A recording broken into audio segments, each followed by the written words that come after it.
तयार झालेत आपले चविष्ट कुरकुरीत कांद्याचे पकोडे. नक्की बनवा, सगळ्यांना आवडणार. आणि आवडल्यास लाईक, कमेंट आणि सबस्क्राईब करायला विसरू नका. Good evening friends. आज मी बनवणार आहे कांद्याचे पकोडे. ही रेसिपी यूट्यूबवर खूप व्हायरल झालेली आहे. आणि बघा, कांद्याचे पकोडे बनवण्यासाठी या पद्धतीनं मी कांदा कट करून घेतलेला आहे. आणि मी कांदे मुद्दाम छोटे घेतलेले आहेत. तुम्ही मोठे कांदे घेतलात तर एखाद्या वाटीवरती ठेवून ते बरोबर कट करू शकता. मी छोटेच घेतलेले आहेत. तर आता आपण कसा करायचा मी तुम्हाला दाखवते. हे बघा, हे कांदे असे धुवून सोलून घ्यायचे आणि त्याच्यानंतर एक असा काप दिला की 4 काप आपण देऊया. 4 काप नंतर परत आणखीन 2 काप देऊया. अशा पद्धतीने आपण कांद्याला काप देणार आहोत. आता त्याच्यामध्ये आणखीन एक काप द्यायचा आहे आपल्याला अलगद, कारण आपल्याला पाकळ्या एकदम पातळ करायच्या आहेत आणि सुट्ट्या सुट्ट्या पाकळ्या झाल्या पाहिजेत. तर अगदी अलगद हातानं आपण हे छोटे काप देऊन घेऊया. दिसत असेल तुम्हाला.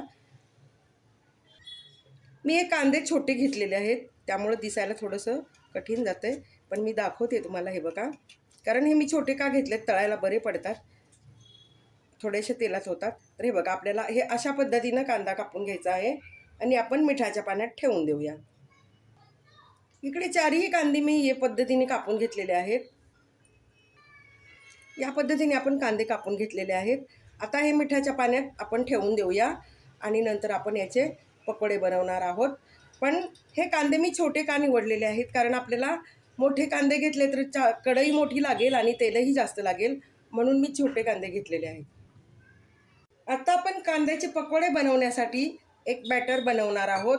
बॅटरमध्ये मी इकडे 1.5 चमचा बेसन पीठ घेतलं आहे, 1 चमचा मी तांदळाचं पीठ घेतलं आहे, चवीपुरतं मीठ घेतलं आहे, थोडीशी आलं लसूण पेस्ट आहे अर्धा चमचा छोटा, ओवा हातावरती क्रश करून घेतला आहे आणि तिखट आहे आणि 1 चिमूटभर खाण्याचा सोडा आहे.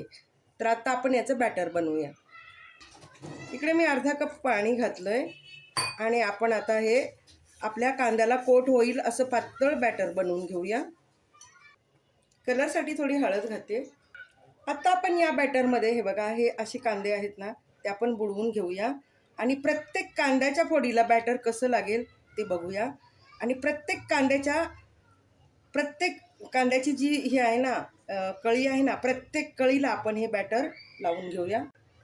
आता आपण एक एक करून हे कांदे सोडून देऊया आणि खरपूस तळून घेऊया. जेवढे बसतील तेवढे सोडूया, कारण मी अगदी थोडंसं करत आहे. आता आपण एक एक करून उलटून घेऊया.